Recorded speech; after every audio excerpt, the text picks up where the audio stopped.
Mr. Yoder. Thank you, Mr. Chairman. Mr. Secretary, welcome back to the committee. I have a couple different areas I'd like to ask you about this morning. First of all is the SIFI designation that the FSOC is going forward with, and I'm concerned that the FSOC is not undertaking a deliberate and thorough process in reviewing the asset management industry for potential SIFI designations.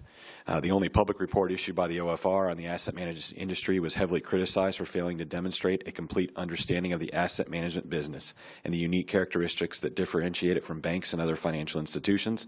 The FSOC has not defined what risks it is concerned about with respect to asset managers or confirm the specific metrics and thresholds it is using to evaluate asset managers. In an apparent effort to deepen its understanding of the industry, the FSOC announced it would hold a roundtable May 19th so that it could hear directly from industry and other stakeholders on this issue. Yet last week, Wall Street Journal reported that 2 asset managers had already been moved to Stage 2 of the SIFI designation process. Can you please explain why the FSOC is advancing asset managers through the process when it publicly admits it's still gathering information, and what can be done to ensure that proper decisions are made here and that all voices are heard to make sure that we don't make problems worse through improper designations? Congressman, I think that if you look at this issue, it is one of many issues that FSOC will be considering. The FSOC was created to look not in the rearview mirror but forward at what are the potential risks of financial stability. OFR was asked to do some analysis here. It was not a regulatory action. It was a piece of analysis.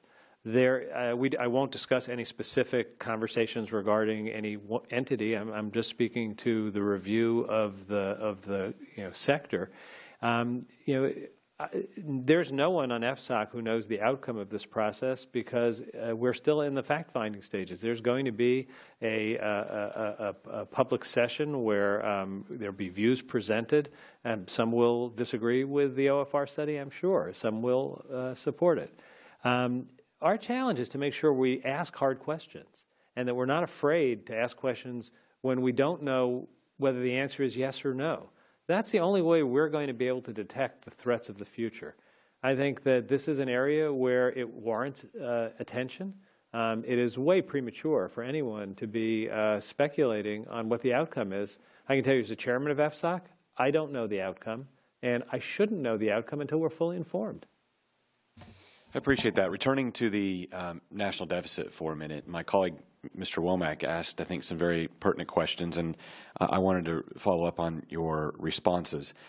I think anyone in Washington that pats himself on the back for a $600 billion deficit clearly knows that that is not an achievement that is going to create the fiscal responsibility this country needs to get back to.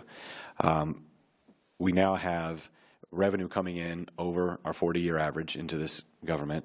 I believe we have more revenue coming in dollar-wise than at any time in American history.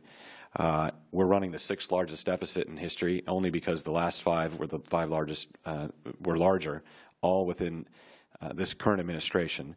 CBO projects another $6.5 trillion in debt over the next 10 years. I can't find anyone in my district, maybe one of my colleagues can find people in their district, that want to see us borrow another $6 to $7 trillion. We have the President's budget increasing spending beyond that, attempting to increase the deficits even greater, and deficits going up over the rest of the decade, which are attributable to mostly health care costs, the Affordable Care Act, Medicare costs, debt and interest payments. And I think many of our colleagues are tired of sending more money to Washington, D.C. They're tired of the constant requests for additional taxes that Washington can't live within its means. I think estimates are there's a $3 trillion in new taxes coming in over the next 10 years because of tax increases that have occurred in the last couple of years.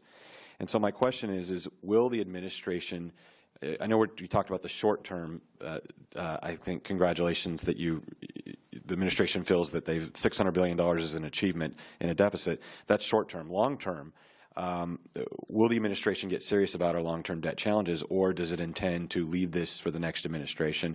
And if so, what are the specific ideas that the administration is going to put forward? Congressman, I think that you have to look at where we started, and we've made enormous progress. I've not said that I'm happy that there's a $600 billion deficit, but I'm happy we've reduced the deficit and we're on a path towards keeping it coming down so that it will shrink as a percentage of GDP. I think when you talk about entitlements, you got to be clear. The Affordable Care Act on net is reducing the deficit, not increasing it. And the thing that's driving entitlements up is that the baby boom is retiring and people are claiming the Social Security and Medicare that they're entitled to. So, I mean, these are very challenging areas, and unless somebody wants to stand up and say they're going to do something other than pay Social Security and Medicare, the solutions are very hard. We've tried over a number of years to work on a bipartisan budget agreement. The President put his every best effort into it. We were not able to get an agreement on a bipartisan basis.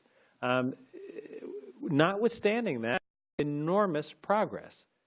Incrementally, doing it on discretionary spending, doing it with the tax bill at the beginning of last year. I think that right now, the most urgent thing facing Americans is what can we do to promote more growth and more job creation in this economy? What do we do to get construction and housing moving again? I think we have a little bit of time, I'm not saying decades, but it's not today's crisis to deal with the deficit. I think today, for most middle-class families, what they want to know is what are we doing to grow the economy? And I think the kinds of things that we've been talking about in terms of helping small businesses and helping to make job creation more robust is frankly what we should be paying our current attention to. Thank you, Mr. Secretary. Thank you, Mr. Chairman.